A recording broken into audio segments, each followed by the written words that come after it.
And Danielle Yoder, receiving artwork from Sylvie Cummins. It's gonna get crowded up there. Yeah, we'll need like rows. Eventually, we'll probably have the here. students up front and then all the adults. Yeah, I like that you both dressed for the holiday. Good job. You are just in time. Actually, the student who made artwork couldn't come anyway, but Tegan's going to sub in for her.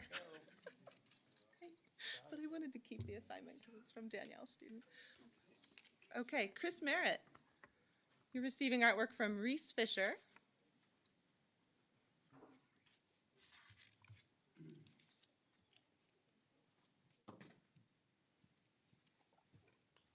We thought you'd like this one.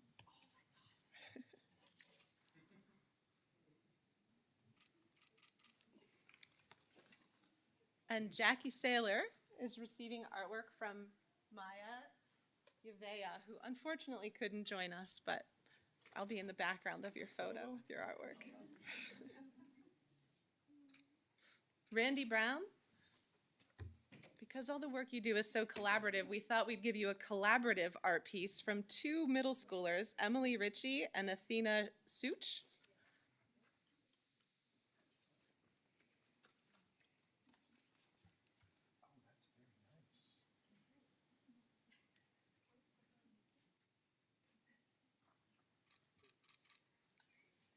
And Michelle Simpson, you're receiving artwork from Emily Gatto, who couldn't join us tonight. She thought she was going to be able to, but there you go.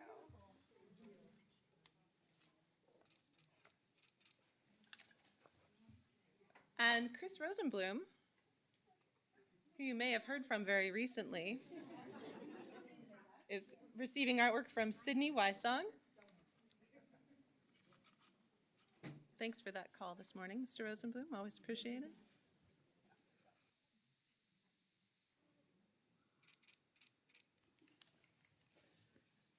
And Nabil Mark, who wants to take up, who wants to take over the camera for a second? Me? Okay, I'll do it. You're getting artwork from Axel Sankey.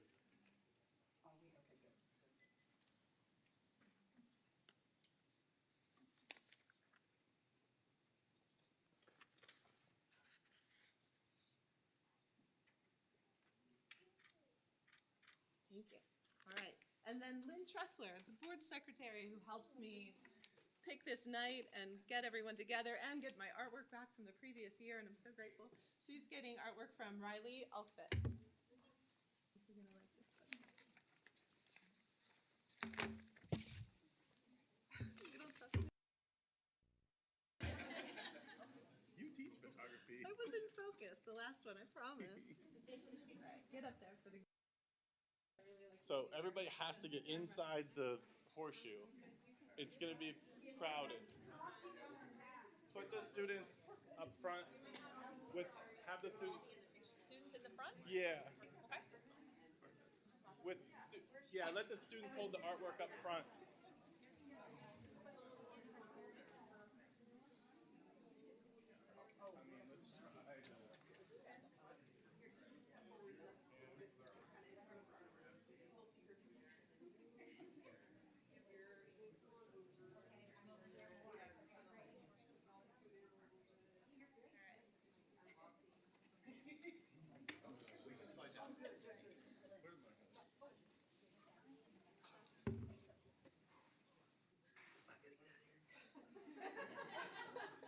Okay, 1, 2, 3. Youth Art Month, yay! Thank you all so much, all the artists.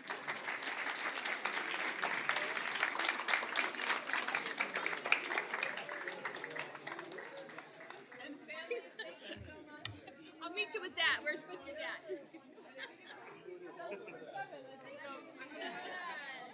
Thank you again. I absolutely love it. It was a great time. Thanks. He's gonna love that photo. Yeah.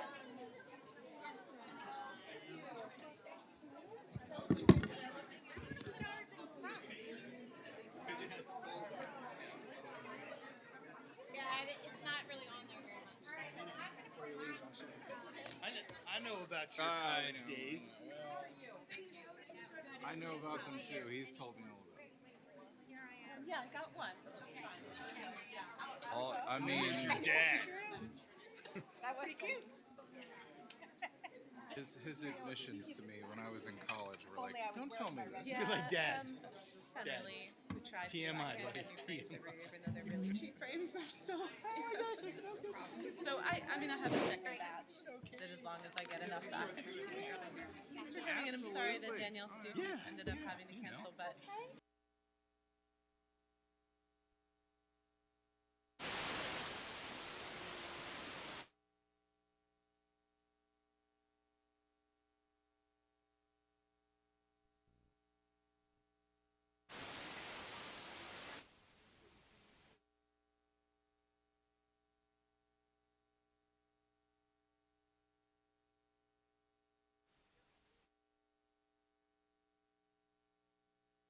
Like am constantly kicking They something. did a printed one. That's what she said. Well, they have any of these signed up. Sorry. Oh, no, that's fine. Didn't mean to interrupt. No, perfect. I think, well, we'll have new people next year, so next year we'll shuffle. Not quite as much as last time.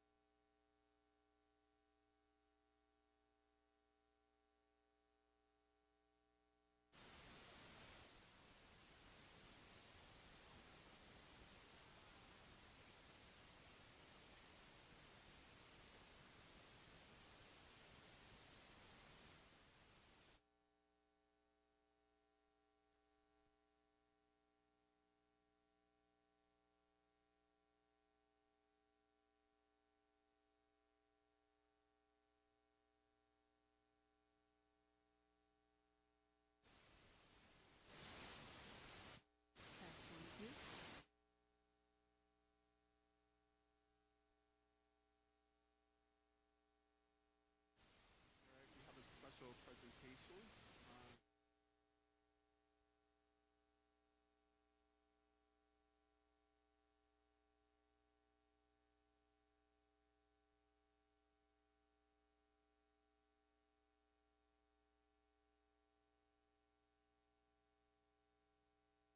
Tonight is Dr. Michael Snell, our Deputy Executive Director.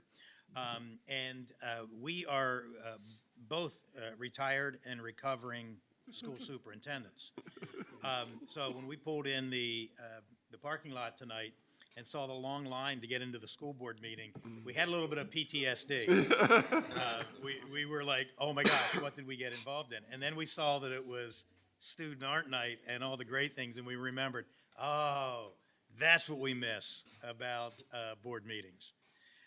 And the time that we get to recognize students, and thank you for putting the students first. Sometimes we will have people say, well, we're going to put you first and make the students sit, and that's never right. So thank you for putting students first. That's what we believe in, and you have shown that this evening. So Mr. Johnson, Mrs. Bader, and the rest of the school board, I'd like to thank you for a number of things. First of all, the State College Area School District has been so crucial in our organization. Curtis was a longtime member of our board of directors. I think he was on the board when I was hired, so thank you for the yes vote. And it goes even further than that. This summer, we will be hosting our summit, our state conference in the State College High School. And we got a tour of that this afternoon and started choosing areas that we're going to be at. And what a beautiful building, and what a wonderful atmosphere. We were there when the students were dismissed, and again, a little bit of PTSD as former principals, but it was done with such expertise, and the kids were great. There was a 2021 Wallace report that came out that was a meta-analysis of what impacts student and student achievements the most. It was a follow-up from about a decade earlier of a report that they had done. And a decade earlier, they said that that teachers and quality teachers in a classroom are the biggest thing that make a difference in student achievement. But in 2021, they came out and said, we underestimated the role of school leadership.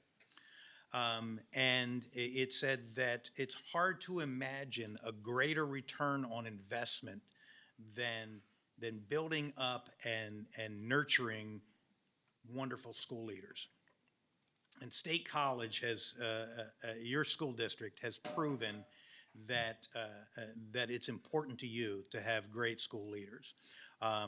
Laura Tobias, the principal at State College High School, epitomizes what the Wallace Report put into writing, that the ability for a school principal to build a culture, to build a climate, to allow students to grow, to allow staff to nurture those students, to really work alongside with central office administration, means that you have a strong school where student achievement is recognized and is put first. So I would ask Laura to come forward, and as she does, I just want to say that this process includes a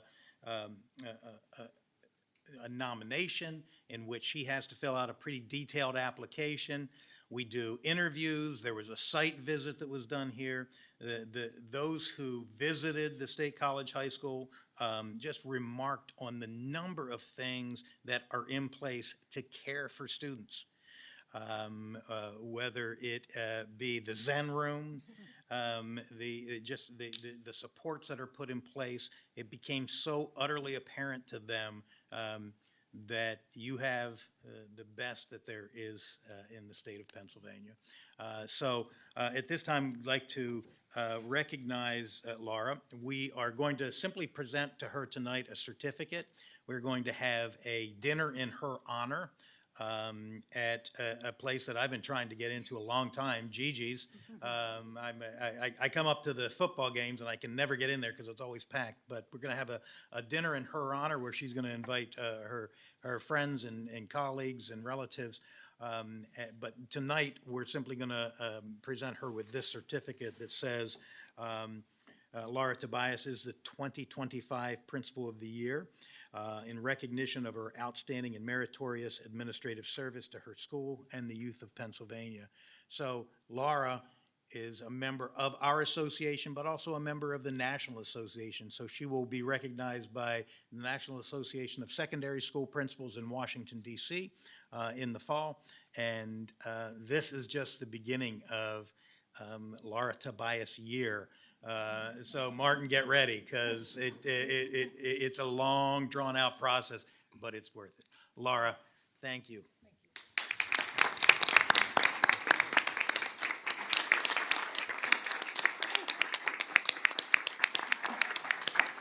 Thank you very much. Quick words to say thank you. It doesn't seem to be enough. And this award is because of all of you. It's because of our students, our faculty, our staff, our bus drivers, our cafeteria workers. It's a team. And this district exemplifies teamwork. And I couldn't do this without all of you. And I just can't thank everybody enough. It's such an honor. Thank you so much.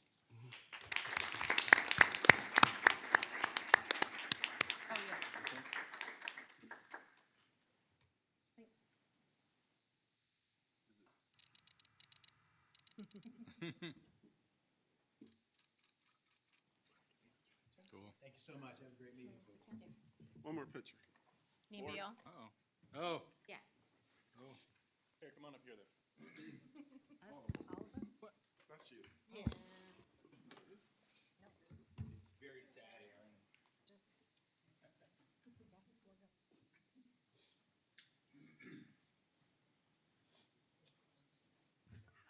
Yes, we'll go.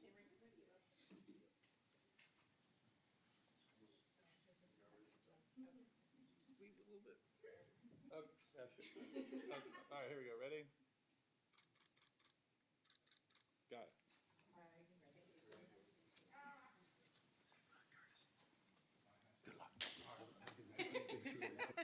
Thanks so much. Thanks.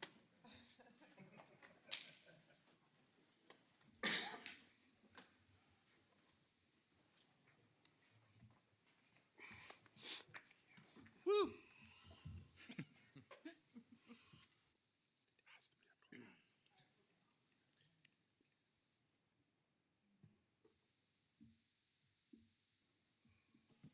Okay, we're good to go. Okay, thanks very much. I'd like to call to order the March 17th, 2025 regular board meeting of the State College Area School District Board of Directors. If everyone who's able could please stand and join me for the Pledge of Allegiance. I pledge allegiance to the flag of the United States of America and to the republic for which it stands, one nation, under God, indivisible, with liberty and justice for all.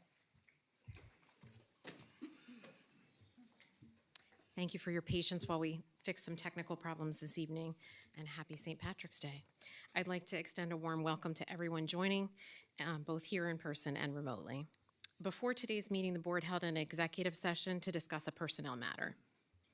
As we celebrate National Youth Art Month this March, the board and administration were also treated to a presentation of artwork from several of our talented students this evening. This is a cherished annual tradition that we always look forward to in the spring. Board members, with an agenda before you, are there any changes? All right, seeing none, I'd like to ask the board secretary to conduct a roll call of board members. Dr. Anderson. Here. Dr. Bader. Here. Dr. Buck. Here. Dr. Krevakor. Yeah. Dr. Demo. Here. Ms. Huff. Here. Mr. Kobe. Here. Dr. Miller. Here. Thank you. So we're going to start out with communications with the superintendent update from Mr. Johnson. Thank you. Since the end of 2024, the district has been undergoing an external review of our suicide prevention, intervention, and postvention procedures and policies, as well as the perceived effectiveness of these procedures. We invite you to join us at the Board of Directors work session on March 24th at 7:30 p.m. to hear the executive summary from Dr. Terry Erbacher's findings. So that's March 24th at 7:30 p.m. Additionally, I would like to invite our families to the annual SCASD WPSU Multicultural Children's Festival this coming Saturday, March 22nd from 10:30 a.m. to 2 p.m. at the high school. The free event will showcase cultural and social diversity and feature multicultural crafts, performances, and food available for purchase. In addition, the first 750 registered children will receive a take-home bag and a multicultural book. We hope to see you there. Congratulations to our masterful chef Zach Lorber, for being recognized as the Pennsylvania Restaurant and Lodging Association Educational Foundation's 2025 Pro Start Educator of Excellence. In honoring Lorber, the foundation stated that for the past 6 years, Chef has been a tireless advocate for the Pro Start, championing its impact on students and its value to fellow educators. Under his leadership, his program has grown rapidly, leading to the expansion of his department with 2 additional educators. He has transformed his classroom into a dynamic learning environment where students are encouraged to explore unique and diverse ingredients, broadening their culinary horizons and preparing them for successful careers in the industry. Anyone who has visited Lorber's Culinary Art Program kitchen or had the pleasure of tasting dishes prepared by his students knows that he's an outstanding educator. Now it's nice others do too. So congratulations to Chef Lorber. Yeah, congratulations. The board is so fortunate to be treated by Chef Lorber each year at a board appreciation dinner, so that's a lovely experience for us too. We're going to move on to student representative update. Elijah, do you have some things to share for this? Thank you, Dr. Bader. Is that on? I think light on, and you have to be really close. Okay, I'll use this. That works. Thank you, Dr. Bader. He's a state wrestling champ again. Congratulations to State High's Asher Cunningham on winning the 172-pound PIAA Class 3A Individual Wrestling Championship, securing his second state title after the last season's victory at 160 pounds. Asher has once more proven his exceptional skill, dedication, and resilience on the mat. This outstanding achievement cements his legacy as one of the top wrestlers in the state. Way to go, Asher. Your community is proud of you. Congratulations to State College Area School swimmers Molly Workman, Sam Huggins, and Madison Watchke for collecting coveted hardware and setting records this weekend at the PIAA Swimming and Diving Championships. On Saturday afternoon, Workman stamped a new PIAA record in the 100 freestyle to claim the Class 3A state crown. On Friday, she etched a new state high record in the 50 freestyle to also notch a gold. Huggins became state high's fastest swimmer ever in the 200 freestyle by setting a school record and earning a first place medal Friday. He earned his second medal at the state meet Saturday with a third place finish in the 500 freestyle. Watchke earned 2 silver medals in the 200 individual medley and the 100 breaststroke. Congratulations to State High student William Leo for being named the runner-up in the Williamsport Symphony Orchestra's 2025 Young Artists Competition.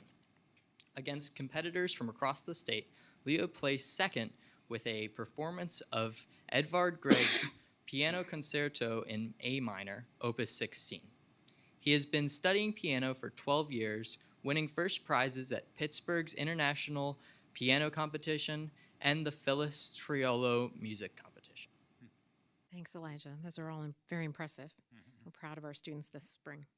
Jackie, do you have any legislative matters to share for the update? Sure. So I just wanted to give an update on the CIU legislative breakfast, first of all, to let you know that we, myself, Dr. Demo, Dr. Bader, and Dr. Buck were all able to attend, as well as Mr. Johnson.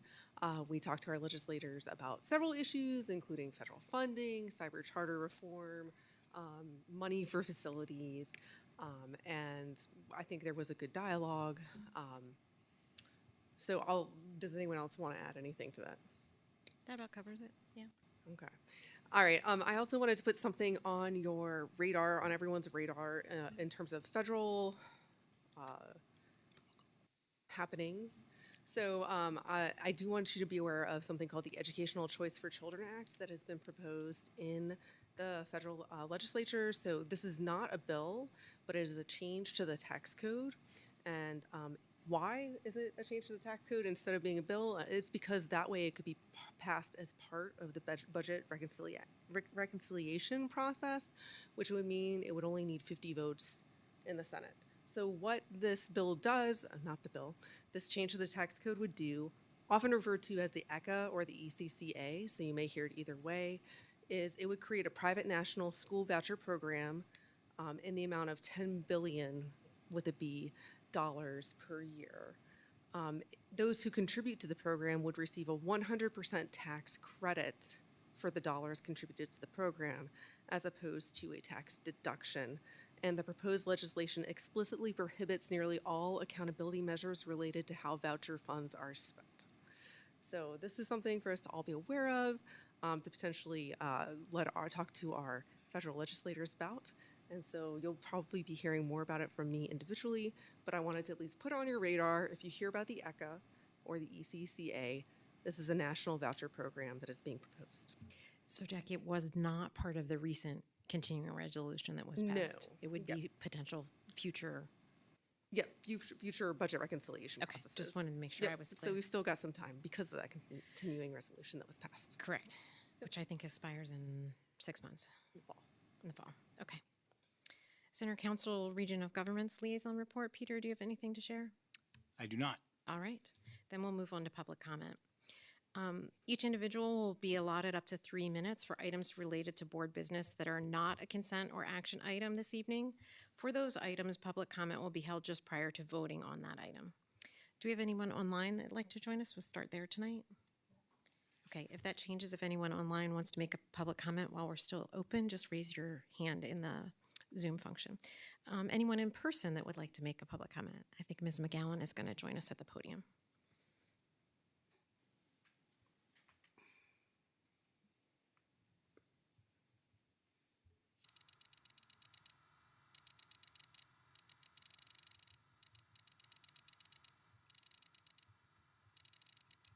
Good evening, Shay McGowan, and I stand here as the president of SCAA, and I just wanted to, we already recognized Laura Tobias as principal of the year, principal of the year, and so this is really about Laura. It is with great pride and admiration that I stand before you today to celebrate an extraordinary leader, a dedicated educator, and a true advocate for students and teachers alike, our Principal of the Year, Laura Tobias. Anyone who has had the privilege of working with Laura knows that she embodies everything a great principal should be: compassionate, visionary, and unwavering in her commitment to excellence. She doesn't just lead a school, she builds a community. One where students feel supported, educators feel valued, and families feel welcomed. Laura's leadership is defined by action. She listens, she problem solves, and she never backs down from a challenge. Whether it's ensuring that every student has the resources they need to succeed, fostering an environment where teachers can thrive, or finding innovative ways, hold on, somebody's calling me, innovative ways to strengthen school culture, she does it all with grace and determination. Her impact reaches far beyond the walls of her school. She is an advocate for public education, for equity, and for the power of learning to transform lives. She understands that education is not just about academics. It's about creating opportunities, instilling confidence, and preparing young people for a future full of possibility. Laura, this recognition is more than just an award. It is a testament to the countless lives you have touched, the educators you have inspired, and the students who will forever carry the lessons they learned under your leadership. We are incredibly proud of you and grateful for all that you do. Please join me in congratulating our Principal of the Year, Laura Tobias. Yay!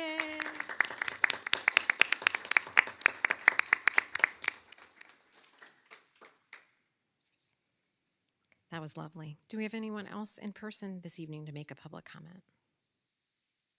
All right, I'm going to make one last check of online. Nope. Okay, then we're going to move on in our agenda. First up, we have our consent portion of the agenda, which includes several items we'll address in a single motion for approval. We'll go through each section. Any problems with the minutes? Finance and personnel. We have a number of CTC purchases in here, some typical bills, etc. Yeah, Carlene. I have a question on D. Okay. Just a comment. I want to know how many 3D printers do we have? Like, how many is this going to make? So Ben, the question was, with this particular 3D printer, how many do we have currently, and how would this impact our total? Now, I know there's some different types, so I don't know if this is a special type. If you could just share a little information.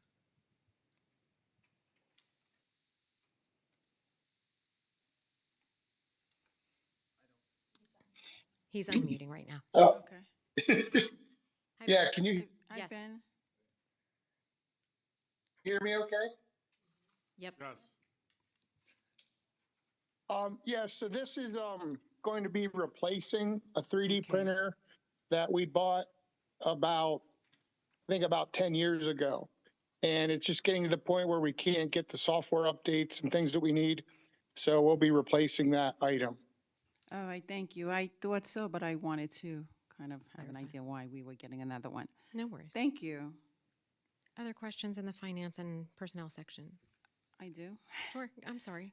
Go ahead. On J, on the amendment that we're adding the 10%, I would like to know why, like, it wasn't included in the contract. It's something that's new, because it seems like we had a contract with them before. So I just kind of wanted a little bit more detail about that.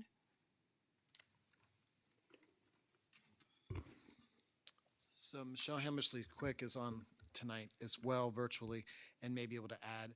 This was something that was omitted from the original contract, and it was brought to our attention because half of the year had already expired.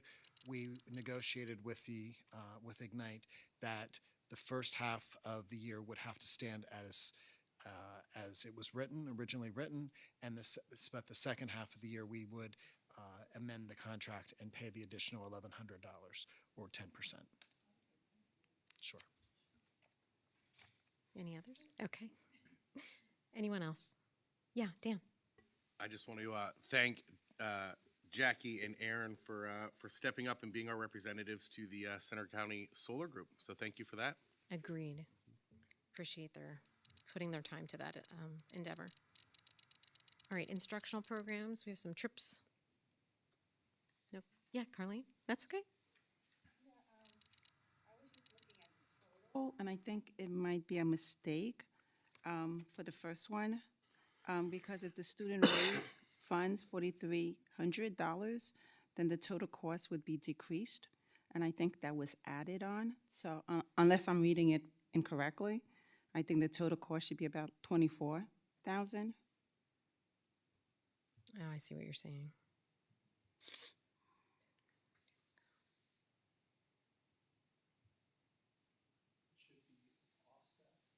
Mm-hmm.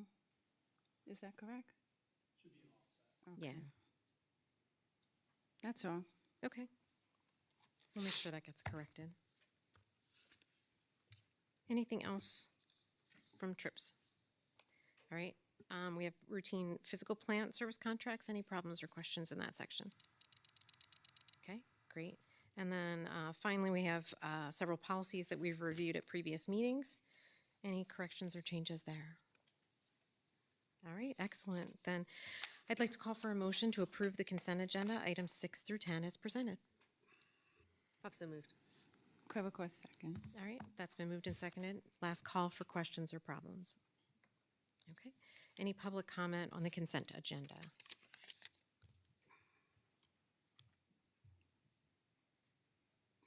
Do you have anybody else? That's okay. Just double checking. All right. Seeing none, board members voting in favor, please say aye. Aye. Those opposed? All right, that has passed. We're going to move on to action items this evening. First up, we have agenda item 11A is a motion to approve the 2025-2026 Central Intermediate Unit 10 General Operating Budget as shown in attachment 11A. Quevecourt, so move. Second. Jackie and Ann, is there anything you want to highlight or mention in particular about the budget? This is pretty routine. We do it every year. They just have to get the consent of the districts within the IU to continue operating with their budgets. Okay, that's what I expected. Any questions? Okay, seeing none. Is there any public comment on this item? All right, board members, those in favor, please say aye. Aye. Any opposed? That item is passed. Agenda item 11B is a motion to approve 2025-2026 meal prices. This is shown in attachment 11B. So moved. Miller, second. Okay, that's been moved and seconded. Any questions or discussion on this item? Megan kind of prefaced a little bit with her report last week that this would be coming in with some mild increases. I just had a question. Would we need to consider further price changes if something shifts in the federal reimbursement for free and reduced price lunch? So Randy's going to join us. Oh, okay. So I spoke with Megan about this afternoon, and we feel comfortable with what we know today with this lunch price increase and these rates. There is some fund balance that is expected to be available at the end of the year also. But if obviously something would change dramatically in our funding, then we may need to come back to you and talk about a change to those prices, borrowing any other modifications we could make operationally. Okay, thank you. Yeah, Jackie. I'm sorry, I didn't send this question in, but did the recently $1 billion of funding of local food purchasing funds that were distributed to school districts and food banks was recently canceled at the federal level? Is this something that's affecting our district? Megan, would you like to speak to that? Sure. Can you hear me? Yes. Yes. Yes, so, I'm sorry. So it certainly is disappointing that we're not going to get that money. It's, the funding is very similar to what we had over recent years as supply chain funds. And we did not have any supply chain funds this current school year. And the timing of this grant that was canceled, I did not include any of that money in my budgeting, in my projections. So it's disappointing that we're not going to get it, but it doesn't change any of the information that I shared with you when I presented my report to you. Thank you. Great, yeah. I was going to ask the same question, just to clarify for the community that that was a program that we participated in and received funds from in the past, because I know not every single school district necessarily participates. So it's, thanks for clarifying that we have been previously. I just wanted to add also, I'm very impressed that we're able to keep our meal prices as low as we are. And at the level and such a small increase, considering, I know, Megan, we've talked about added expectations and changes to what should go into the meals. So I just wanted to point that out. So thank you for that. Yeah, agreed. Anything else? All right, any public comment on this item? Okay, board members, those voting in favor, please say aye. Aye. Any opposed? That item is passed. Agenda item 11C is a motion to approve the appointment of an underwriter. This is shown in attachment 11C. Anderson, so moved. Half second. That's been moved and seconded. Any questions or discussion on this item? We had a presentation previously. And Mr. Beckett, our financial advisor, is participating virtually as well this evening. Thank you. Any questions? All I right. just want to thank you in terms of clarifying that we're not entering into the agreement but setting the stage. It allows us to answer questions. I just appreciate your continuing attention to detail to help us help others understand things. So thank you. Thank you. Agreed. All right, do we have any public comment on this item? All right, board members in favor, please say aye. Aye. Any opposed? That item is passed. Agenda item 11D is a motion to approve an MOU with the Center for Education and Civil Rights. This is shown in attachment 11D. Crevecoeur, so move. Half second. Okay, that's been moved and seconded. Any questions or discussion? Yeah, Peter. Yeah, I'm an affiliate faculty in the College of Education, so I will abstain from this vote. Understandable. Thanks for clarifying. Oh. Great. So this is a continuing relationship that we're renewing with this organization at Penn State. All right, any public comment on this item? All right, board members in favor, please say aye. Aye. And Dr. Buck is abstained. That item is passed. Agenda item 11E is a motion to approve Delta advising team meetings. This is shown in attachment 11E. Miller, so moved. Half second. Okay, that's been moved and seconded. Any questions or discussion? We had some discussion previously. I know the Delta team went back and made some revisions, and this is their recommendation moving forward. Any questions? Anything you want to add, John? I wanted to thank John for putting in the work to help us get this figured out. Thank you. Yeah. All right, I'm glad that we can get it all sorted and make sure we're meeting the requirements from the state. Any public comment on this item? All right, all those in favor, please say aye. Aye. Any opposed? All right, agenda item 11F is a motion to approve a Penn State research proposal with Dr. Linda Thornton. This is shown in attachment 11F. Anderson, so moved. Colby, second. Okay, that's been moved and seconded. Any questions or discussion on this item from the board? Yeah, Peter. I don't know if any members of the board who are musicians looked at the notation. Yeah. You know, but I was really glad to see this, and I thought, as a musician, you know, thinking back to when I was learning how to read music, I thought, wow, this would have helped me a lot. So I'm just very curious to see what we learn, you know, what she learns, and I hope that we get to learn too. So I'm not a musician, but I am a parent of a dyslexic student. So I was actually very excited to see this as well and was going to add a similar comment. I know my child had a lot of difficulty actually in those fourth and fifth grade classes, and even in middle school when it was continued in some instances. So, and found it really extraordinarily frustrating. So I'm excited that she's doing the study, and I hope it will, have future impact for students. Thanks, Dr. Thornton. Any other questions? Any public comment on this item? All right, board members in favor, please say aye. Aye. Any opposed? All right, that item is passed. Agenda item 11G is a motion to approve an agreement for a Pennsylvania Western student teacher experience. This is shown in attachment 11G. Also moved. Colby, second. Okay, that's been moved and seconded. Any questions or discussion?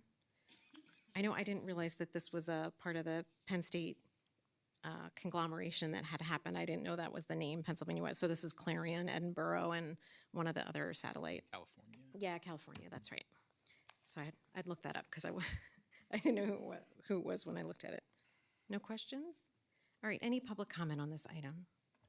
All right, all board members in favor, please say aye. Aye. Any opposed? All right, that item is passed. Agenda item 11H is a motion to approve the purchase of band front uniforms as shown in attachment 11H. Anderson, so moved. Miller, second. Okay, that's been moved and seconded. Any questions or discussion? I think we got some additional information on this item, some replacements of gear. Yeah, Peter. Yeah, I just wanted to say thank you, Dr. Anderson, for doing that follow-up so that we could all see why and have the Apple be like the Apple so that we understand sports and bands. Yes, and for members of the public that don't know what we're talking about, for whatever reason in the past, we've not bought the band front uniforms, and somehow those students and parents and Booster Club were paying for that, and we don't really know why. So we apologize for that happening in the past, and we're rectifying that for the future. So happy to see that happening. Agreed.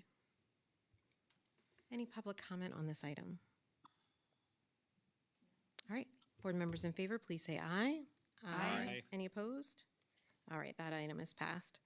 We'll move on to agenda item 11I, a motion to approve the purchase of choir robes. This is shown in attachment 11I. Miller, so moved. Colby, second. Okay, that's been moved and seconded. We got some additional information that, what was it, 27 years of age are our current choir robes? Just want to point out that the ones that we're replacing were the ones that I wore in high school, if you just want to know how old they are. So it's about time. Yeah, seems it's definitely due. No other questions? All right, any public comment on this item? All right, board members in favor, please say aye. Aye. Any opposed? That item is passed. Agenda item 11J is a motion to approve the purchase of football equipment as shown in attachment 11J. Come on, people. Pick a Crevico, so moved. Anderson, second. All right, thank you. Any questions or discussion on the football equipment? We're getting some additional gear because we're anticipating an increase at our middle level football with the closure of a local club. All right, board members, or any public comment, pardon me. All those in favor, please say aye. Aye. All right, that item is passed. Oh, those opposed? All right, I'm starting to brush too much. Agenda item 11K is a motion to approve the purchase of a percussion instrument. I think it's multiple percussion instruments, excuse me. And attachment 11K is demonstrates. Miller, so moved. Buck, second. Okay, that's been moved and seconded. Any questions or discussion regarding this equipment purchase? Yeah. I just want to point out, as Molly McIntosh wrote back when I asked some questions, my understanding is these instruments are being bought with funds that were donated via the foundation specifically for this purpose. So they were earmarked for this purpose and we're spending them. And I can't, on a quick, I'm not sure I'm going to get the list, but it's several percussion instruments because our band has grown again. Our marching band has grown again since COVID, which is great. Yep. And they want to accommodate as many kids as want to be in the percussion section as possible. Yep, and that's a very accessible section of the band for participation. Okay, any other questions? Any public comment on this item? All right, board members in favor, please say aye. Aye. Any opposed? That item is passed. Agenda item 11L is a motion to approve an update to Dr. Susan Swearer's agreement for external review of bullying as shown in attachment 11L. Huff, so moved. Miller second. Okay, that's been moved and seconded. Any questions or discussion on this item? Okay, with some adjustments in the schedule due to the provider's change in circumstances. Any public comment on this item? Hold on. Oh, I'm sorry, yeah, Ann, I missed So in the memo. new schedule memo, thank you, it says 2 in-person confidential sessions with parents and district staff at neutral locations, first come, first serve upon signups. Do we have a sense of how many? Per focus group. No. Okay. No. Yeah, sorry. Just Aaron? for clarification's sake, this is just a change in the schedule. It's not additional money. Correct. Yes, Is that- correct. Okay. Any public comment on this item? All right, board members in favor, please say aye. Aye. Any opposed? That item is passed. Agenda item 11M is a motion to approve an HVAC replacement for Grays Woods Elementary shown in attachment 11M. Huff, so moved. Trevor, second. All right, that's been moved and seconded. This is replacement of aging equipment. Any questions or discussion? Seeing none, any public comment on this? Real Oh, quick, Amy. sorry. Yeah, sorry. I couldn't see you. It's not a question. I just wanted to say thank you to Mike again, and I won't do it for every item, but I'll do it since it's the first one tonight. I always appreciate your second page summary, which lists all the potential deferred maintenance things, how much we estimated it might cost, what the low bid or what the bid is, and the difference, so that we can kind of keep track of what's going on. So a moment of appreciation for that. Thank you. Yeah, I also observed we have things coming in, not surprisingly, higher costs than we had anticipated early on because the world is quickly changing. Not everything. That's true, not everything. I did say some, not all. But that's not your responsibility. It's not that you did a bad job bidding, it's circumstances of the current economic market. All right. Any other questions or discussion that I missed? Sorry. It's okay. You're like right in my, I know. like my blind spot as if I was a driver. Any public comment on this item? All right, board members in favor, please say aye. Aye. Any opposed? All right, that item is passed. Agenda item 11N is a motion to approve lighting upgrades for Grays Woods Elementary, shown in attachment 11N. Huff, so moved. Colby second. All right, that's been moved and seconded. Any questions or discussion? Peter? Yeah, do you have any sense you anticipate electricity savings through this? Do you have an estimate on how much that would be? I don't have that off the top of my head. I do know that as far as a West Penn rebate, we've been getting around $10,000 back through the rebate program. So the first time we did it, I think it was Easterly. It was a little bit of a growing pains as far as the schedule that the format they wanted. So moving forward, then we put that actually into the bid. So it's a much more seamless process now as far as getting that rebate. But we can run those numbers and I can get those for you if you'd like. Yeah, that'd be great. Sure. Thanks. Other questions? Go ahead. I mean, just, you didn't say it, but we are switching from fluorescent to LEDs, which do have an energy, Very significant energy Yeah. savings to them, so, yeah. I would like to be able to share that with the public. So I just thought I'd say it. Yeah, she's saying it out loud for the public that hasn't perhaps read the full agenda. Yeah. Good point. Other questions? Any public comment on this item? All right. Seeing none, board members in favor, please say aye. Aye. Those opposed? All right, that item is passed. Agenda item 11O is a motion to approve a change order for Mount Nittany Elementary addition. This is shown in attachment 11O. Huff, so moved. Anderson, second. Okay, that's been moved and seconded. Questions or discussion regarding this item? Yeah, Debbie? I just wanted to understand a couple of the numbers in the memo. We paid 63,000-ish for the bid alternate. It says we've saved approximately 52,000 to date. Does that mean that there's more potential savings coming from that alternate? Because this is kind of adding to, because it's a lower depth? So it's a cost avoidance. Right. Right. So, so currently we have, we know what unsuitables are in 2/3 of the footprint. There is a third of the footprint, so the south classroom wing, that is basically as a mound of topsoil on it right now. So they're sifting that, they're putting that out to where it needs to be, and then we'll dig down in that third yet. So there is a third of the footprint that is still an unknown. Okay. So is there any chance that we're coming back with another change order There is a chance, yes. for that? We don't. If we as- find the same thing below the depth? Correct. Okay.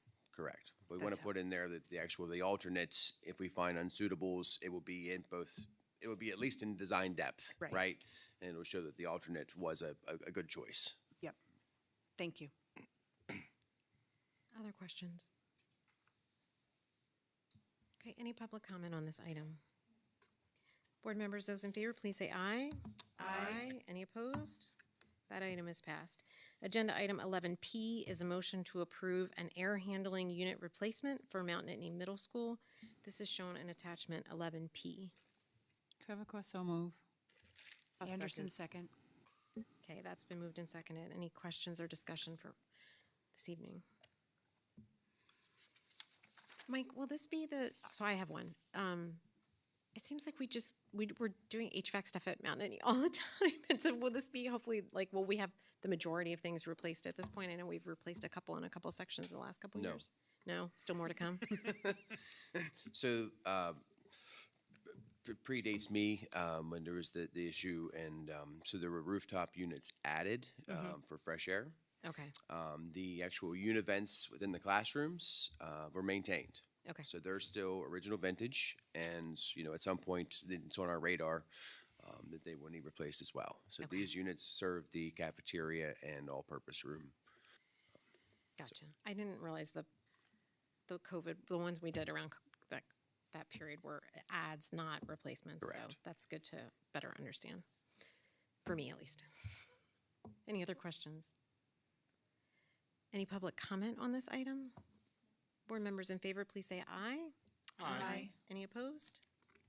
All right, that item is passed.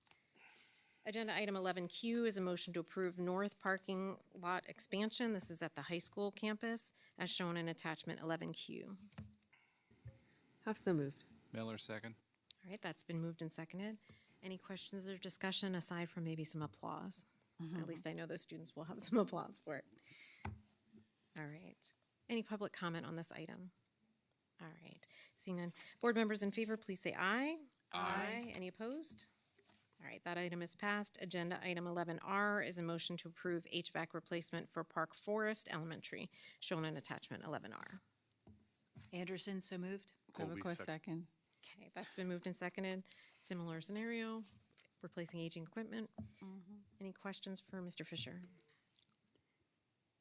All right, any public comment on this item? All right, board members in favor, please say aye. Aye. Any opposed? All right, that item is passed. Agenda item 11S is a motion to approve physical plant building change orders shown in attachment 11S. Have so moved. Miller second. Okay, that's been moved and seconded. Questions or discussion on this item? Okay, pretty straightforward. Any public comment? All right. Board members in favor, please say aye. Aye. Any opposed? All right, that item is passed. Final agenda item 11T is being tabled for a future meeting. So that completes our action items this evening. Thank you, Mr. Fisher. We're going to move on to information reports. I'd like to ask Ms. Tanya Black to join us for an update on a recent professional development offering at the district.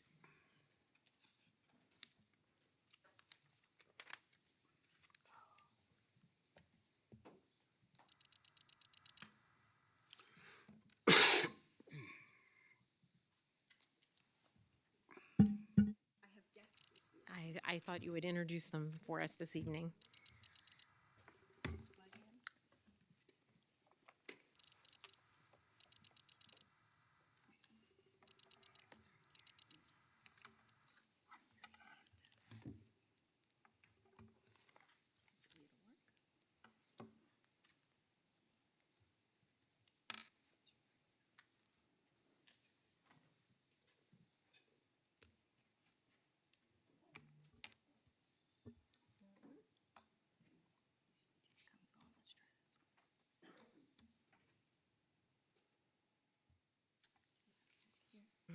we do?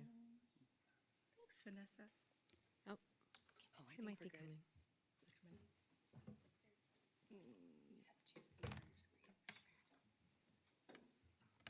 Thank you. Just completing some technical setup.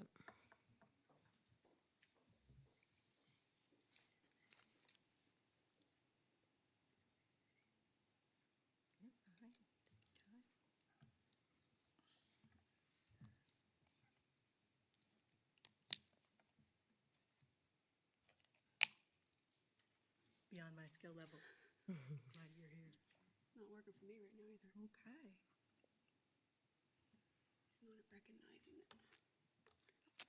Sorry. It's okay. Oh, is that it? There. Okay. Yes.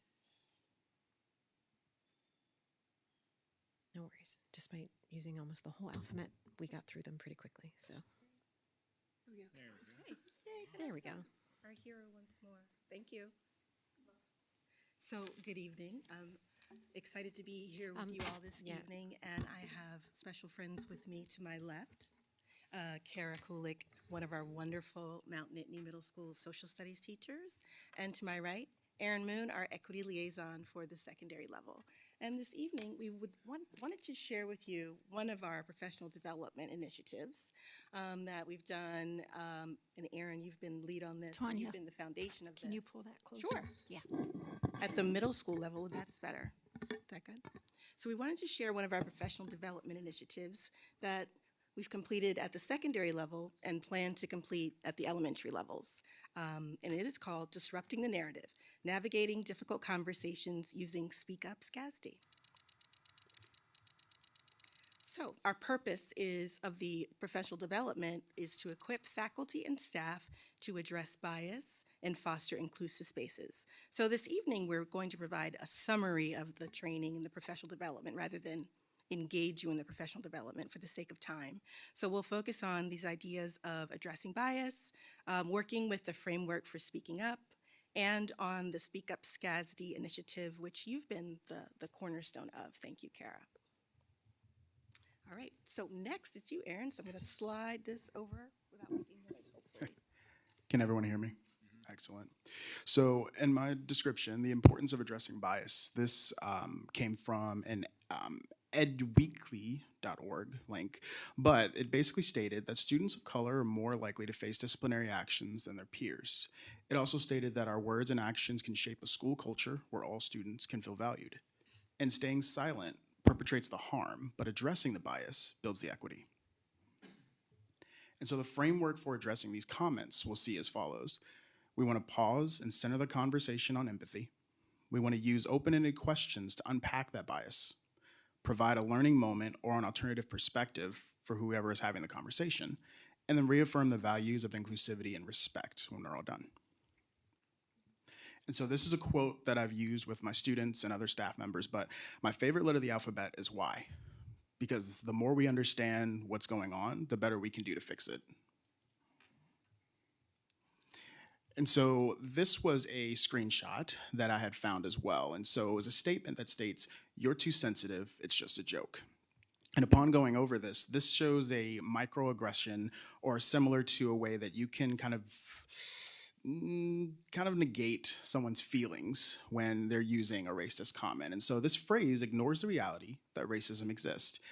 And it's very real, but it's also very harmful. And the lasting impact can really affect those who experience it. And so if an individual is hurt or offended by a remark or action, that's valid.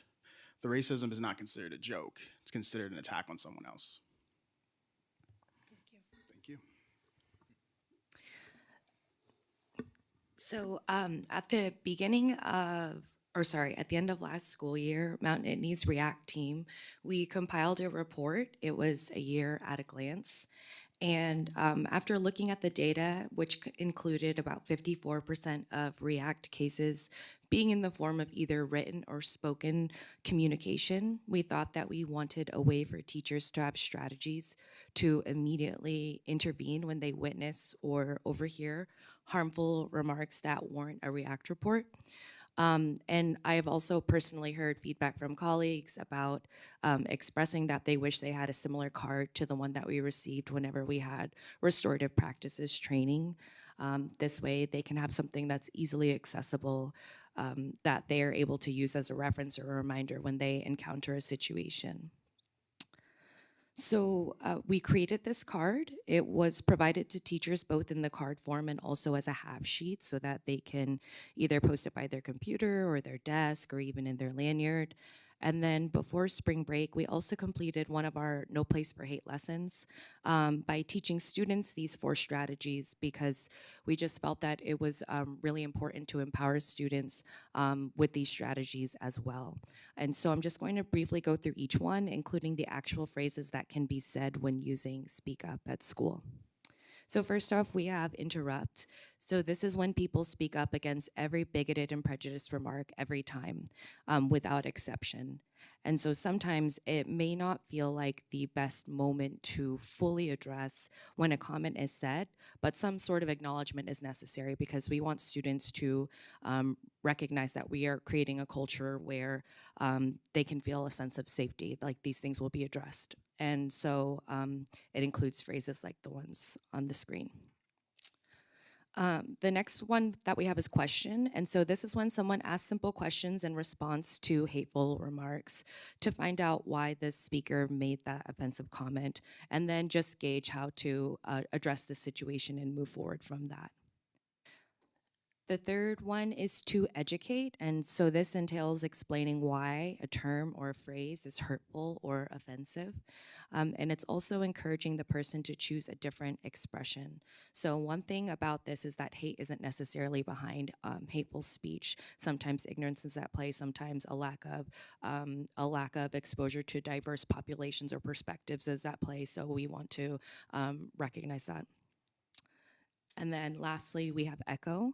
And so if someone else speaks up against hate, we want to make sure that we are thanking them and that we're reiterating their message.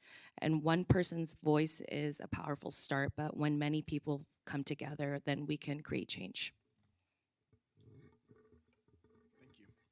And so what I've also presented to staff is the sample scenarios, which indicate real things that have gone on with our REACT reports, but eliminating the personal information that it requires, but simply talking about what it is. And so the scenario that you see above you, this is a scenario of a racial slur where during a heated conversation in the hallway, one student uses this slur while referring to another student. Now the student claims it's just a word and they didn't mean anything by it. In this case, we would use the 4 pillars that were taught from the Teaching Tolerance and the Speak Up SCASD. And for this type of training and toolbox, staff members are able to interrupt, question, educate, and echo to that child. Instead of using it as a disciplinary matter, they use it as an educational point. And this way, we kind of forward thinking and start to move forward. And so for a lot of our reflection prompts, I would always ask the staff members, how did the sentence starters disrupt the harmful behavior? What might have been challenging about addressing that comment? How can these approaches be adapted for different situations? And what support or resources do you all need to feel more confident in responding in these matters? I believe they responded very positively about it. So in the manner of when I presented this to the middle schools, they felt a lot more confident and starting to talk to the students. We didn't have as much confidence because it was awkward, it was uncomfortable. And one of the things that I wanted to present to a lot of our staff members in our community is getting comfortable with being uncomfortable, because it'll allow us to kind of work with staff and students and moving forward with things that are going on. Thank you. And then the professional development session ended with a reflection of what did you learn, what felt most challenging, recognizing that these are difficult conversations that can at times be uncomfortable for people because they just don't know what to do or they haven't had the opportunity to practice. So the scenarios allow an opportunity to role play, to practice, receive feedback so that people know what to do in the moment. And we're very excited that this is now being passed on to the students as well in a similar manner as our reflective questions that we use with our restorative practices method. So thank you both. We are going to continue to work together to build confidence and a commitment to this method for kind of stopping in the moment and interrupting and reshaping thoughts and behaviors, which you shared are sometimes based on ignorance or lack of experience and not always purely on a hateful intent. Our action steps include a commitment to ongoing learning about race and bias, using the framework in practice regularly, and collaborating with colleagues for feedback and support. One of the things that I'm really grateful for our district and my fellow directors is that they are really willing to allow me to come or us to come to share with their groups as well. So in addition to rolling this out to our elementary faculty and staff, beginning with our next in-service day, which is March 31st, and with our equity ambassadors who are always willing to sit and learn and to present this information, we're moving it to our student ambassadors during our Summer Equity Institute, but also with our other directors, departments, transportation and food services are always willing to come and help because we have heard inquiries from staff as well that were asking, this happened and I don't know what to do. I can submit a discipline report, but that doesn't seem to really capture what's needed in the moment to make that child feel supported who's having the issue in the moment and the one who's engaging in inappropriate behavior. So that's where we're going. And Aaron, you created this QR code for us? Yes. Your fancy text code. So for this QR code, it will allow you to scan it and provide the Speak Up SCASD cards where it breaks down the information that you can utilize at your own leisure. You're welcome. And then before we take questions, I'm going to do one more thing because I'll forget. And that's just an announcement of an exciting thing that is this Saturday. We have our Multicultural Children's Festival at State High, March 22nd, 10:30 to 2:30. Last year, we had about 1,200 families and children come through. And when I checked our numbers the other day, we were at about 1,000. So please spread the word. Please join us, and it'll be a lot of fun. Thank you. Questions? Thank you. Questions from the board? Sure, Aaron. Yes, I have a couple questions. Most of this is focused on racism in particular. Does this apply to other types of bias as well? Is that Yes. part of the training and that's part of? Correct. The other three scenarios that were presented, we just did one tonight, were on other types of issues, whether it was a gender issue or something else. So yes. Okay, so as a follow-up question, what happens when there's a disagreement between the student and the teachers as to whether or not the student experienced bias? So that you're saying maybe the student feels that they have and someone else feels that they haven't experienced bias? Or that the teacher feels that they haven't been because the teacher has the power in that moment, right, to deal with that. Yeah, that's one of the reasons why we have other pathways, including a submission to REACT or to an administrator. And what we're trying to do is change minds to get in front of that so that things like that don't even happen. If someone expresses that they're thinking that they're being harmed, that's the thing you need to follow up on as a teacher. So even if you don't think so, you need to get someone else involved with you. We had a situation like that a couple weeks ago, right before break, where I met with the faculty member and you met with the student and we teamed it and made some progress, and the faculty member saw it a little bit differently and wanted to circle back with the child for a restorative afterwards. Okay, thank you. And just one kind of final question. Sure. I appreciate the framework that you're using and the educate portion of this, certainly the disruptive portion of this. Sometimes people say things and they mean them. Yes, absolutely. So how do you deal with that with Absolutely. a framework like this? Because some people will use racist language, they will use anti-Semitic. We could go down a whole laundry list, Absolutely. and they know exactly what the history of the word is, and they meant to use it. That's why it's a teaming experience where administrators are involved, because these two aren't involved in disciplinary experiences. So disciplined education does not supplant discipline. So we per the code of conduct with administrators. Okay. Thanks for that clarification. Others, yeah, Peter? Yeah, I really appreciate you guys doing this presentation about your Presentation? the presentation. No, well, and the engagement. And I think one of the things that I just as an editorial comment is that I've been reading a lot about educators in situations where how they feel about the thing that is that they are being confronted about. I've been reading about what happens when teachers and people who work in museums and aquariums have to talk about climate change, and someone confronts them about that's not real or whatever it is, which is different, but there's a denial of the person on the other side. And that one of the biggest things that I think I see you doing is recognizing how that person might feel, right? And so thank you for recognizing the feelings of the people involved, and then giving them the chance to practice something so that when the moment arrives, they have more confidence in doing it, because time on the task and rehearsal of dealing with something that makes them uncomfortable with other people who may feel that way, there's evidence to suggest that practice with other people in a similar situation matters a huge amount in being a good communicator, an advocate, or ambassador. So I just wanted to bring that piece in from something else that I've been looking almost at. so that the other person doesn't feel isolated, like a new othering kind of experience. Yeah, and it can be in any number of environments. Sure, and in any number of topics. So I had the chance to witness this training at Mount Whitney Middle School, and it was exactly that. The teachers really felt empowered by going through the samples to be able to ask questions, clarifying questions, and better prepare in how to deal with situations.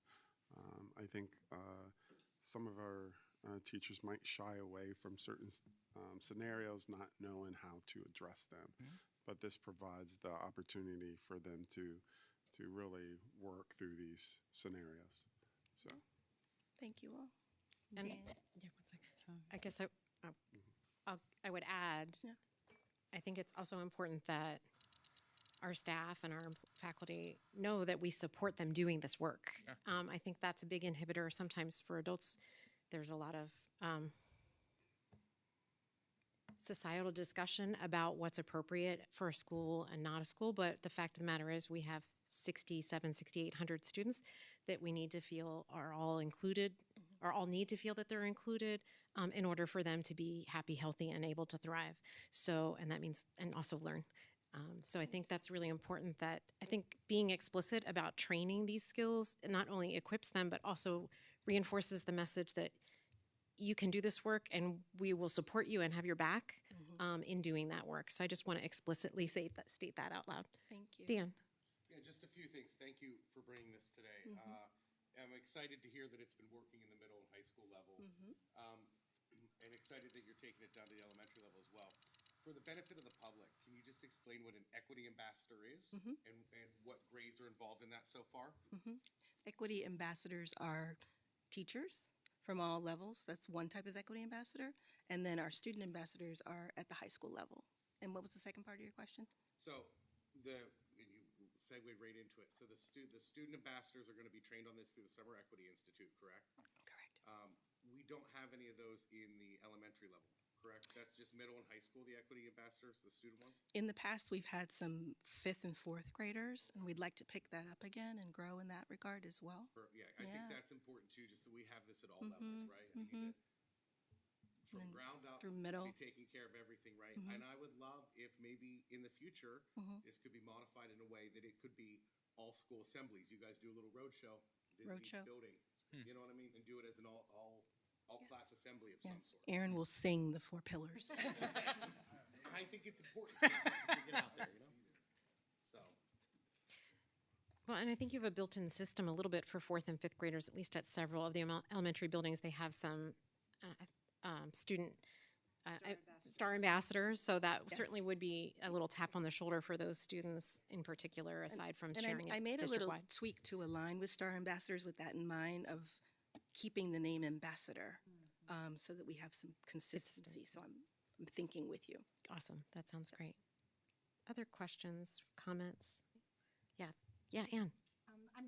You asked the question I was going to ask about equity ambassadors, but I do want, as a parent whose son went through the Summer Equity Institute, I would love for you to just say a little bit more, because he found it so empowering and has been able to use the skills that he got from that experience in his collegiate setting, which is a much more, even more diverse environment. And so if you could say a little bit more about that as a kind of promo, that might be useful. Thank you. I appreciate that. Our Summer Equity Institute occurs approximately the third week in June, so our students get a little break. And when we went to the third week in June, I thought, are these students going to want to come back here? And boy, were they excited. We had about 30 students come back and participate in 3 partial days of activities. And our theme for each year starts with, through the Equity Department, starts with the Ambassadors Institute in the summer. So this year's theme was Unity Through Collaboration and Connection. And we had guest speakers and activities, journaling, reflections, scenarios, with the goal of having leaders. We have student leaders who want to be deeply steeped in equity, who want to become, trained to the point where they can facilitate conversations. But then we have those who want to learn leadership and equity and fair treatment and kind of take that back to their group, whether it's drama or athletics or whatever it might be. And so that is what we strove for this summer, so that we would have leaders and like your wonderful son and students who could use exactly these skills when something happens, but even before that, to create a sense of belonging and inclusion within those groups. We also did restorative practices training and some de-escalation and conversation training as well, and I'll stop talking so we're not here till midnight. That's okay. This is a really important conversation. Thank you for that. Thank you for the important work you're doing. Oh, it was a lot of fun, and I have to give credit, because this is not a, one person is going to drive the equity train at all. It's great ideas from Kara, from the React team, from Aaron in this brand new position, where we all can work together for the students to support them, and we appreciate your support. And it is really good for teachers to hear, and faculty and staff to hear, that the board supports the work, so that they feel that they have allies. Absolutely. Thank you all. Appreciate your time this evening. Oh, sorry. Just one other kind of follow-up question. As part of this, and I get the sense that it's probably in there just looking at some of the quotes that you have, but I think it's great that you're giving people language that they can use. Does this include examples of language that you should not use, where people may think that they're being helpful, but in reality, yes, they're not? Yes, I mean, not the full-on words that we don't want to put into the young minds of young learners, but yes, even responses, I think, from adults that yes, maybe engender defensiveness, or they're just not helpful. One came up a few weeks ago where the adult was trying to identify with, and it was, you could hear, oof, no, that's not, your heart is golden, but let me give you some language and share with you why that would make it worse for the person. And faculty member was totally open to the feedback. I give them credit for that. Yeah, I think that's really important. I mean, our staff and faculty need to sometimes be learning too, and so we want them to be open to that too. And we continue to learn. We went to a ton of trainings this fall to continue to learn, so thank you. Yeah, I guess really quickly, the one thing I would add is I think this is great. This is one of the first scenarios like this the board has had the opportunity to hear about, in terms of like some kind of intervention and training for intervention. And so while we're voicing support, I would just like this to not be the only we do. I know. Many I know you do lots of trainings, but I think this in particular is really specific and targeted, and the global within our community effort that you're putting into this is really critical. Yes. And I think we need to continue that kind of approach as well. Absolutely. And Anne prompted me to be a promoter here today. I'm a worker, not really a promoter all the time, and we're happy to share what we're doing, which is a lot of work, as you can imagine. So thank you all. Great. Thank you very much. All right. So next up on information reports, we're going to go over, as needed, a number of policies that were prepared by the Policy Development Committee. And we'll come back at a future meeting for potentially for approval. So Michelle Simpson is going to join us to kind of go over these. And I see we have Lauren Crispell from the athletics with us as well. Welcome.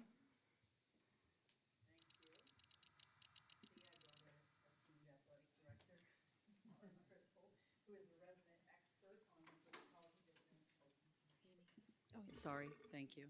He's the Yeah. resident expert on the first policy that we have. Lauren Crispell is our athletic director, and he's going to speak to the 123.1 club sports policy. Thank you, Michelle. Good evening, everyone. I should add assistant athletic director for several more months. So with all due respect to Mr. Weekland, who's No away tonight. So. disrespect, no disrespect. I do want to talk about policy 123.1. As you've seen, we've made some revisions and some refinements to further shape how we approach and manage our club sports. To touch on some of the high points, it's been a little over 2 years since the implementation of the policy. So this was a good opportunity to review the policy for any needed clarifications or revisions. We did add specific language about sponsorship requirements. Dr. Bader, I know you know well with hockey how some of the club sports function differently. Some of our club sports do require a district sponsorship while others do not. We added a clause that we will pay the salary of the head coaches of our club sports, and that applies to grade level coaches as well. So within hockey, we have 3 different grade levels. Within rugby, we have 2 separate teams as well. We did mention and reword a section for clarification, specifically that parameters regarding club sports, as I said, can vary depending on the activity and whether or not it requires formal district sponsorship. We did add verbiage and amend the verbiage around athletic care and support, and I think this is an important part of the policy change. As you know, our 2 club sports, rugby and hockey, are probably 2 of the more physically demanding sports that are taking place, and club sports in particular. And I think offering the athletic training services to our students during normal school hours for them, either the morning or day after a game or the day of a game, is incredibly important. Within that as well, we include the preventive and precautionary care that all student athletes take part in for our PIAA sports. And what I mean by that is our baseline concussion testing.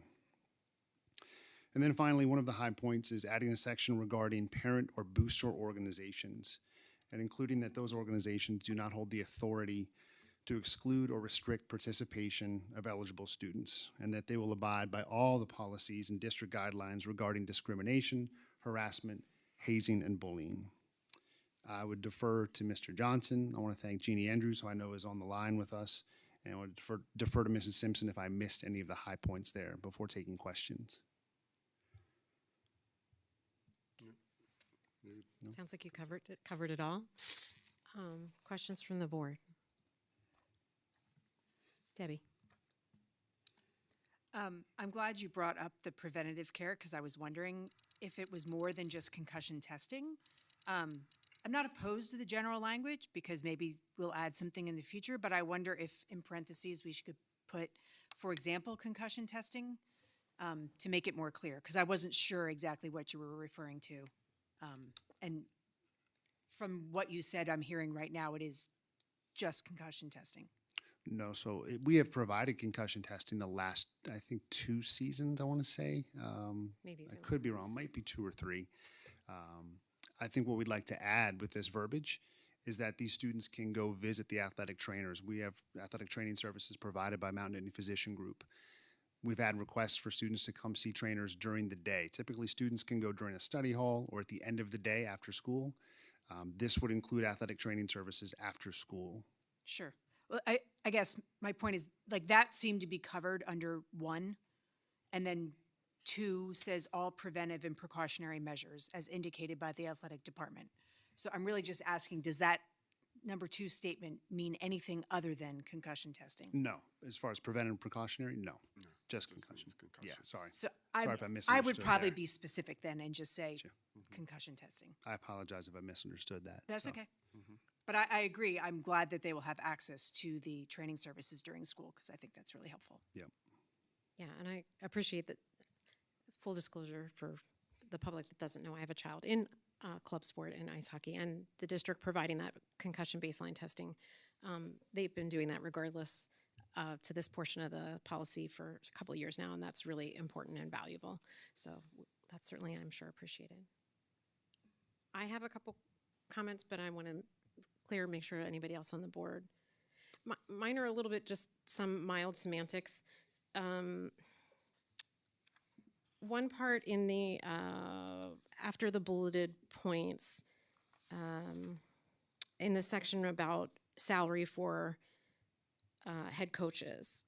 So the second sentence in that paragraph, participants may be charged by the club organization for all or part of the costs for participation. Furthermore, funding for all approved club sports will be the sole responsibility of the club organization. I just would put a parenthetical clause, even though you've already stated that the head coaches are going to be paid by us, just for absolute clarity. When it feels contradictory when you read something and say, we're going to pay for this, and then you pay for all without that aside from. So that's just to make it super clear for anybody who's looking to, potentially propose an additional club sport. And then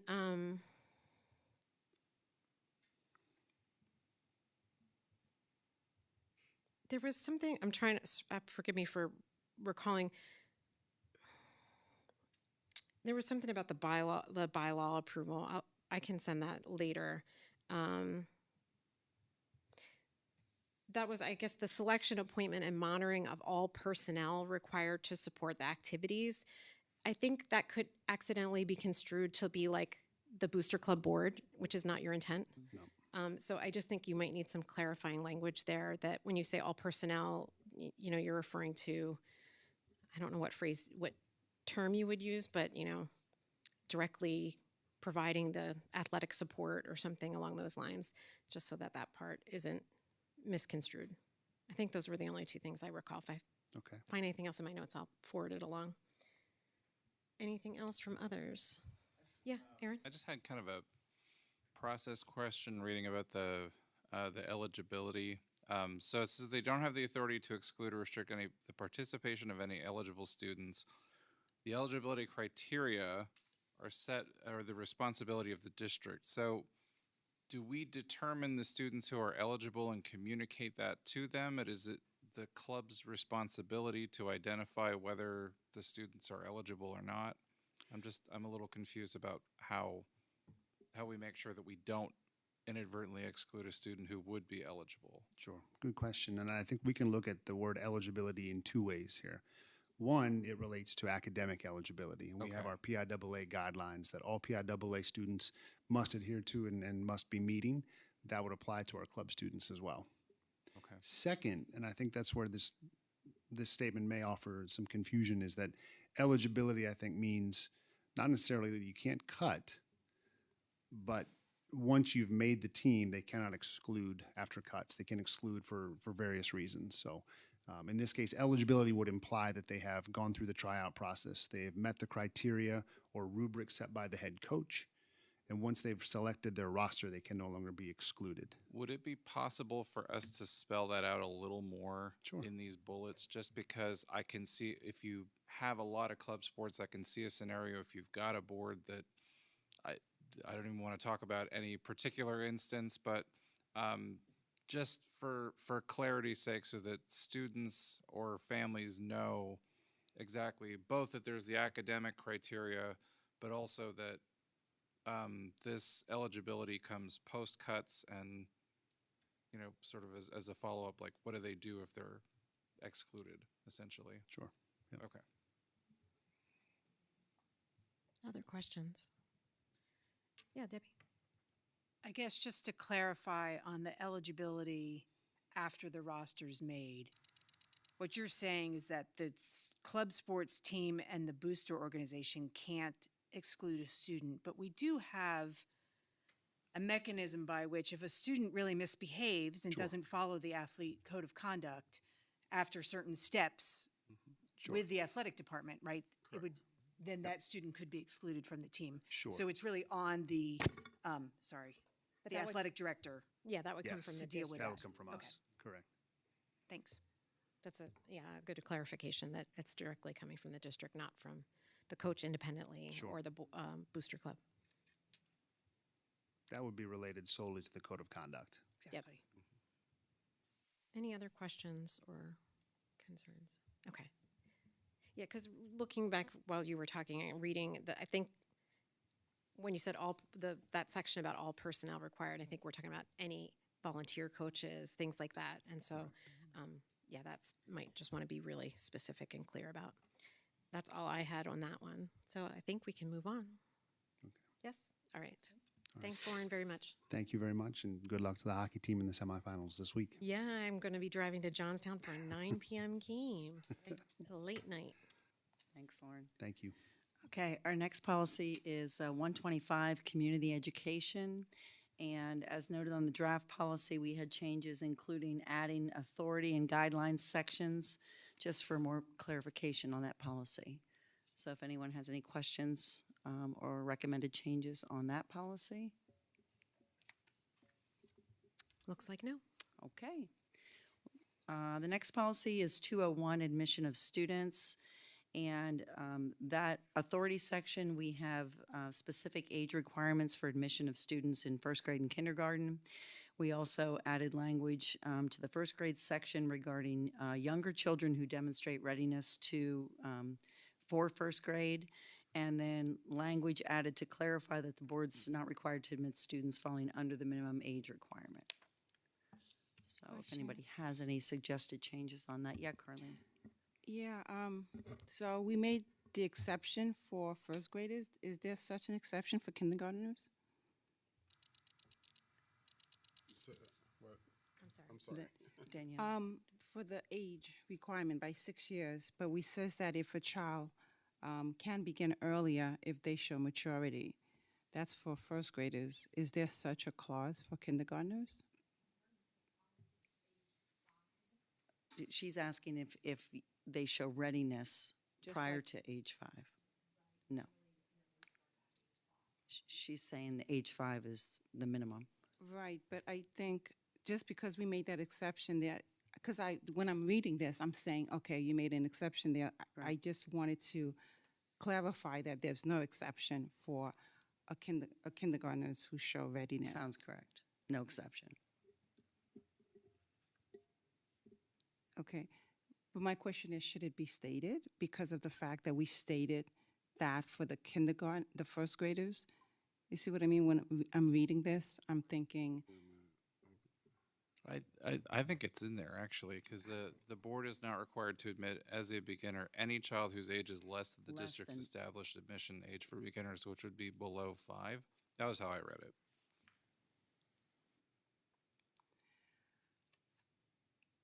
what I'm reading is that just like the beginners for first graders, they don't have to accept that unless they show maturity. So I'm thinking, if I think that my kindergartner showed maturity, could I say that, well, you're admitting a first grader that's show maturity, why not my kindergartner who shows maturity? Because you made an exception for the first grader. I guess I would say, because the policy does not say we will make an exception, I would assume that that means that we do not make the exception. I'm not opposed to making it explicit. There will be a no exceptions made. We could state that. That's what I'm saying, because I could see a scenario where I would say, well, is there an exception? Did you forget to write that because you did put that for first graders? We can add that language. Okay. That's a district practice. Let's make it clear. Yeah. In the policy though, doesn't it say, under kindergarten, the board establishes district entry age for kindergarten as 5 years in accordance with state law and regulations. So, I mean, the question is, can you go below that for state law and regulation? But we said that for the first, okay. yeah, we said that for the sixth graders too, in accordance with state law and regulation. However, if they show maturity, we could allow that. So that's what I'm saying for kindergartners, even though there is a state law, but we have a clause for first graders. And I would say that someone would say, well, my kindergartner shows Yeah, maturity. well, just be more explicit. That's it. That's all I'm saying. To be clear, the law requires you to admit Right. Can you put your speaker on, please? Sorry.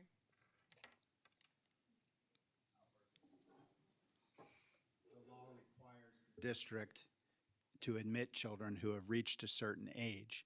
You have the ability in the exercise of your discretion to have a policy to admit them at a younger age. The district thus far has chosen not to do that. For kindergarten. Right, but I'm just saying that should it be made explicitly? Because I could see a scenario where, again, there is the law for first graders. That's all I'm saying. Yes. So they'll add it. Okay. Yep. We Yep, can we can make clarify that that more change. clearly. That's not a big challenge. Anything else on admission, age? Okay. Can bring that Okay. to, The next policy is 610, purchases subject to bid. Spider out of her tub. That's why she has to come over early. Super digital. I think, I think we have somebody accidentally unmuted on our Zoom. Wow. So any of our participants participating remotely, if you can just make sure that you're on mute if you, as you should be. Okay. Go ahead, moving on. Okay, so our next one is 610, purchases subject to bid quotation. You'll see that electronic bidding and competitive electronic auction bidding sections were added. And that the original policy language regarding the board secretary advertising for bids in accordance with the mandate waivers has not been retained. And the original policy language regarding the preparation of bid specifications, how bids are opened, and bid corrections have not been included in the price quotation section, as this language is generally procedural and not recommended for the policy. And any questions that you have regarding that? Randy's the resident expert on this policy. Yeah. Yeah. Just one quick question. On page 4, and I think we talked about this in policy, and I thought we were going to change the language a little bit. It is not a hill I'm going to die on. It says, if it is not possible to obtain 3 quotations, a memorandum must be kept on file showing that fewer than 3 qualified vendors exist in the market area. And I think as we discussed, there's the possibility that, number one, either there's less than 3 qualified vendors or less than 3 chose to reply to the request for bids. So I guess I would change the language to say fewer than 3 exist or replied to the request, because that seems more clear, but that's just me. Does that make sense? Yes.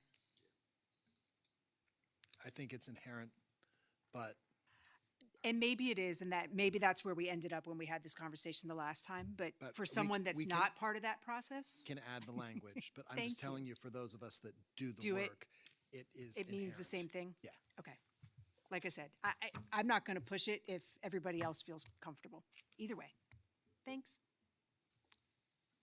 Do we still have not less than 2 newspapers of general circulation? Because I don't know of one at the moment. I'm like, I don't know if we call it, sorry, CDT, I don't know if we I call think it it depends on general how you circulation or not, describe but- general circulation. Most people would consider that daily, but we would not have a daily paper. We only have one, because the Gazette is weekly, I believe. Well, the CDT doesn't really come out in print only 2 times. a Right, week. but it's published. It's quote published. Okay. You know, it's considered to be daily. It seems to be. So is there, I mean, are there other places that we would typically advertise? Depends on what we're bidding. Okay. Or requesting quotes. We will at different times go to different markets depending on the type of. Oh, right, okay. Or Right, like that professional doesn't- publications at times. Right. Yeah. Right, and I don't, and that section is referenced by footnotes 1 and 2, and those are public school code requirements. Yeah, that trips us up a lot when sometimes it has to be in there because it's in the code. It's a fair question, Right. Yeah.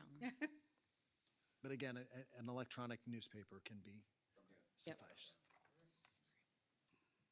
Yeah, that definition has changed. All right, moving on. Any questions? Okay. Next policy is 912, relations with educational institutions. This policy was adopted in 1999 and has not been revised since. So if you want to take a look at it, it's a fairly short policy.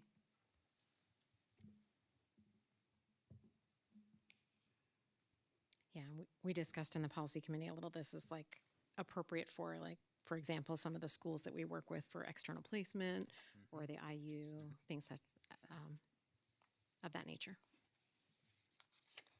All right, looks like no questions or problems with that one. Last Okay. one. Okay, our last one this evening is 914, relations with the intermediate unit.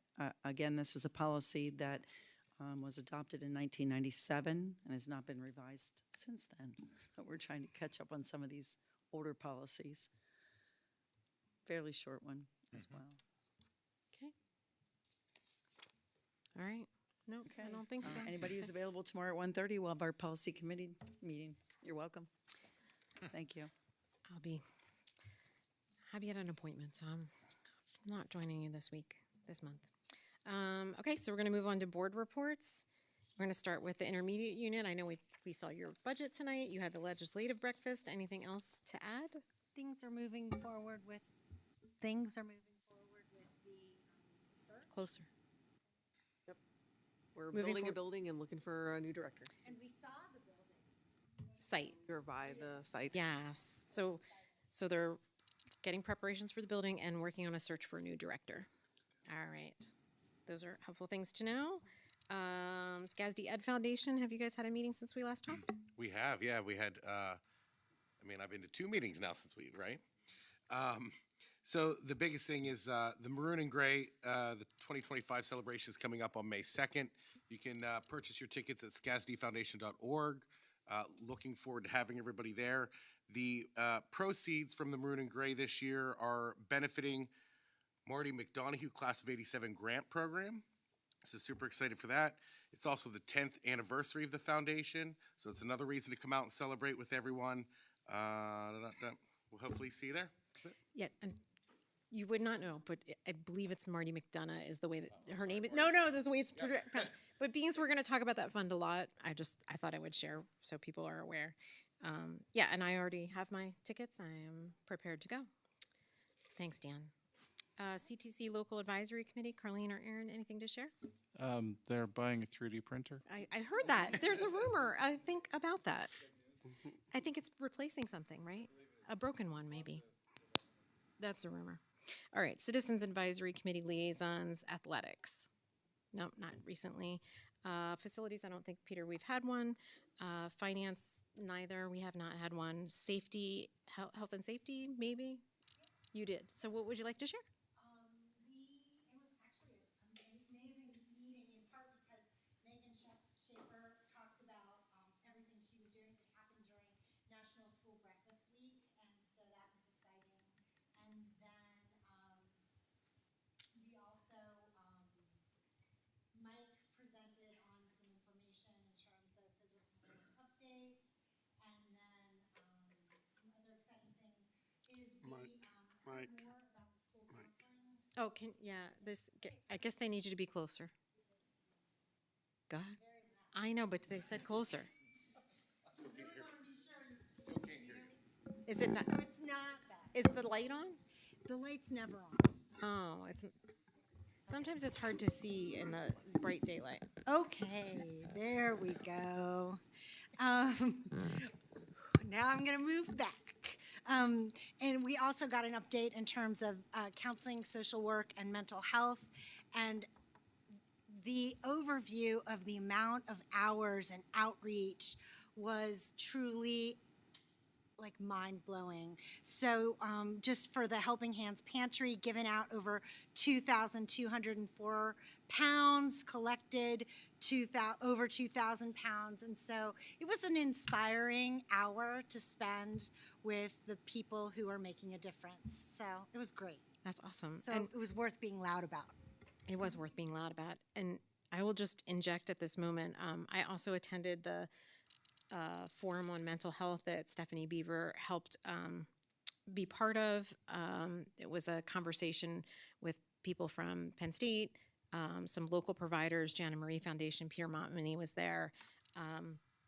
And it was a panel kind of discussion, answering some general questions, and then there was a less formal, group-oriented conversation that happened afterwards, and it was really very, very helpful. There were some moving comments from community members, and I think it was a really good chance for connection. So kudos to State College Borough and the county,